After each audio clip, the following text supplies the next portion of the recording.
اهلا بيكم في بودكاست جديد، واللي بنتكلم فيه النهاردة عن 6 طرق لكسب محبة الناس وتكوين الصداقات. في البداية لو سألت نفسك ايه الحاجة اللي انت محتاجها من اي علاقة انت بتدخلها، صداقة، زمالة، حب، ايا كان، ايه اول حاجة انت بتدور عليها في العلاقة دي؟ اول حاجة هي الاهتمام. لو انت في علاقة مع حد وحاسس ان الحد ده مش مهتم بيك، وان انت طول الوقت انت اللي بتبذل فيه في العلاقة دي المجهود، انت بعد شوية هتزهق وهتمل وهتحس ان انت مش حابب ان انت تكمل. فبالتالي اول حاجة بتجذب الناس لبعضها هو الاهتمام، والاهتمام ده بعد شوية في البداية بيبقى منك، بعد شوية بيبقى اهتمام متبادل، بس لازم تكون بتقدم اهتمام صادق. انت مهتم ان انت تعرف على الشخص ده، مهتم ان انت تعرف ايه الحاجات اللي بيحبها، الحاجات اللي بيكرهها، الحاجات اللي بتبسطه، الحاجات اللي بتضايقه. مهتم ان انت تعرف تاريخ ميلاده، مهتم ان انت تتعرف عليه بشكل صادق، عشان الصدق بيبان وبيوصل. تاني حاجة هي الابتسامة. في مثل صيني بيقول: إذ لم تستطع أن تبتسم فلا تفتح دكانا. بكل بساطة كده، لو مش هتعرف تضحك في وش الناس مش هتعرف تبيع لهم حاجة، محدش هيشتري منك. ليه؟ لأنك مكشر ومتهجم، وتحس كده ان هو انت قافل. انا شخصيا بعتبر ان الابتسامة دي حاجة كده مفعول السحر، حاجة كده بتفتح لي. بحس ان الشخص طول ما هو مش باين، يعني مش بيضحك كده، بحس ان هو كأن أوضة ضلمة. اول ما الشخص يبتدي يضحك بتحس ان الشمس بدأت تطلع كده، وان الشخص كده وشه نور. فالابتسامة دي حاجة مهمة جدا.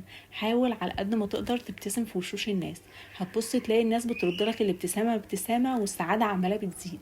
فالابتسامة حاجة مهمة جدا. انت ذات نفسك هتحس ان انت لو واقف بتتكلم مع شخص وهو مكشر او متضايق، او حتى مفيش اي رياكشن على وشه، هتحس ان انت مش عايز تكمل كلامك. لكن لما تكون بتكلم حد عمال مبتسم في وشك كده ومرحب بيك، بتحس ان انت كأنه بيقولك كمل كلامك، انا مبسوط، كمل كمل كمل. فبتحس ان انت بتستفيد وبتتكلم بأريحية اكتر.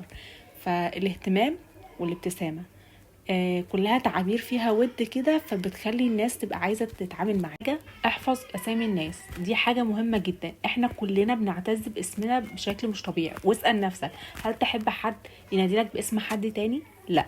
طب هل تحب حد لما يجي يتكلم معاك ما يبقاش فاكر اسمك، او يقولك اي حاجة تانية غير اسمك؟ هتلاقي نفسك بتتضايق، هتلاقي حاجة مش لطيفة بالنسبة لك، او يغلط في اسمك مثلا. فتالت حاجة مهمة بالنسبة للناس ان انت تناديهم باساميهم. ليه؟ لان الناس بيبقوا فخورين باساميهم جدا، ونفسهم يخلدوا اسمهم باي شكل. اي حد هتقول له نفسك تعمل ايه او تحلم بايه، هيبقى اساس حلمه ان هو يخلد اسمه. فحاول على قد ما تقدر تبقى حافظ اسامي الناس وتناديهم باساميهم، علشان ده شيء بيفرق جدا. رابع حاجة، انك تكون مهتم. كن مهتم فعلا.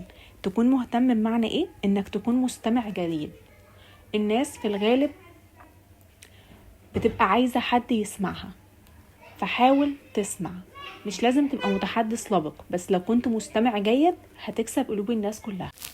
كلنا محتاجين حد يسمعنا. انت نفسك لما بتفكر ان انت عايز تكون اصدقاء او تبقى في ريليشن مع حد او فانت بتعمل ده عشان انت عايز حد تتكلم معاه، عايز حد يسمعك وتسمعه، عايز حد. ويا سلام بقى لو الحد ده هيسمعك من غير ما يحكم عليك، من غير ما يقعد يفكر في احكام ويفكر انت حلو ولا وحش، يسمع بس بتعاطف وبحب. ده اللي الناس كلها محتاجاه. لما بنروح لدكاترة نفسيين او معالجين نفسيين، احنا مش عندنا مشكلة قد ما احنا عايزين حد بس يسمعنا.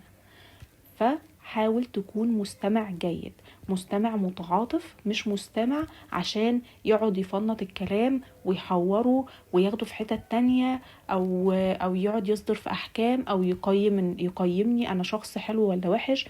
احنا مش في دور ان احنا نحكم على بعض او ننتقد بعض. النقد حاول تتجنبه على قد ما تقدر. النقد اسوأ حاجة واكتر حاجة ممكن تهدم علاقات الناس ببعضها، هو ان انت تقعد تحكم عليا وتنتقدني. فحاول تكون مستمع جيد، مستمع جيد متعاطف. تمام. رقم 5، اتكلم عن الحاجات اللي انا بحبها. ودي حاجة مهمة وبتفرق معانا كلنا. لو انت مثلا بتحب الكورة، اكيد بتبقى مبسوط وانت قاعد مع اصحابك عشان بتتكلموا كلكم في الكورة. لو انت بتحبي الميك اب والعناية والحاجات دي كلها، هتبقي مبسوطة وانت قاعدة مع اصحابك بتتكلمي عن الحاجة دي. فلما الناس بتتكلم عن الحاجات اللي احنا بنحبها، احنا بنبقى مبسوطين وحابين الناس اكتر. فحاول لما تيجي تتكلم مع حد تفهم ايه الحاجة اللي هو بيحبها او تلمس من كلامه الحاجة اللي هو بيحبها، لان عادة الحاجات اللي احنا بنحبها بنقعد نتكلم عليها كتير وبنبقى نفسنا نشاركها مع حد تاني. فالحاجة رقم 5 هي انك تعرف ايه اللي الحاجة الشخص اللي قدامك بيحبها وتحاول تشاركه الحاجة دي. مش لازم ان انت تحبها زيه، بس حاول تسمع حبه عنها او حاول تتكلم معاه عنها. سادس حاجة واخر حاجة هي انك تعمل للناس الحاجات اللي انت تحب ان هم يعملوها علشانها. يعني لو بتحب مثلا الناس تفضل فاكرة تاريخ عيد ميلادك مثلا او تحتفل بعيد ميلادك، انت كمان احتفل بعيد ميلاد الناس اللي انت بتحبهم.